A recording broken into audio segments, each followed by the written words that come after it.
So, before we dive deeper into our application and start looking at it from a microservices architecture standpoint, I want to start with a story. The story starts in early 1990s.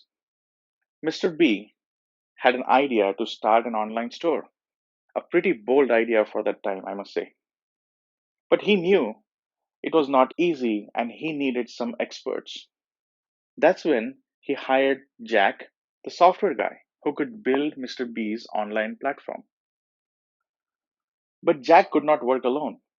He needed someone to set up the infrastructure, that is, the servers, networking, data centers, if you will, etc. He also needed someone to set up a highly scalable and resilient database, which he would then use to store and retrieve data from his application. So Mr. B went ahead and hired Jim, the hardware guy, and Jill, the database gal. Jim gladly set up the infrastructure for Jill to set up her databases. Finally, Jack got to finish his code and deploy it on that infrastructure and database, and Mr. B's online store was up and running. Think of all of this as one big box that Jill, Jack, and Jim built for Mr. B, which was the online store platform. As time passed, Mr. B wanted to add new features, capabilities, let alone even just stay updated with the new technology changes that were happening over these decades. He went ahead and also hired a lot more Jills, Jacks, and Jims to support his online store platform. Changes started getting introduced, were moved, and deployed into production. Bugs were found, brought back into the development, fixed, and redeployed in production. As you can see, everybody was touching some piece of online store platform all the time. Managing any change through this required a lot of coordination and time. Mr. B was spending a lot of time and money to run his online store and let alone introduce new features and capabilities for his customers.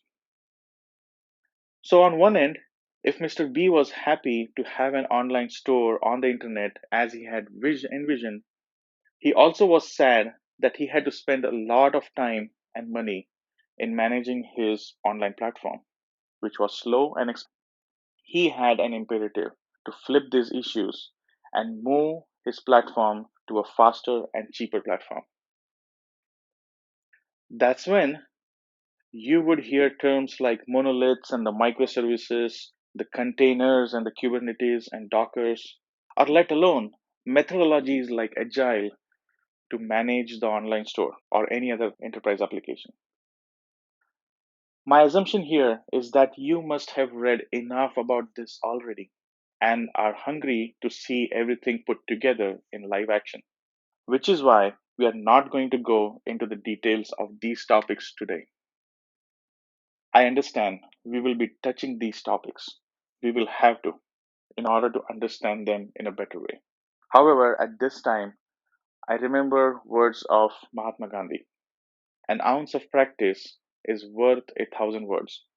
That's why we are not going to waste our words in explaining something once again that many people have already explained. We will be practicing the monolith to microservices architecture and seeing that in action. So, I want to walk you through a real life demo of what Mr. B's online store would have looked like, and then we will start going deeper into the smaller components that made up the online store. And we will see them from the perspective of a microservices architecture.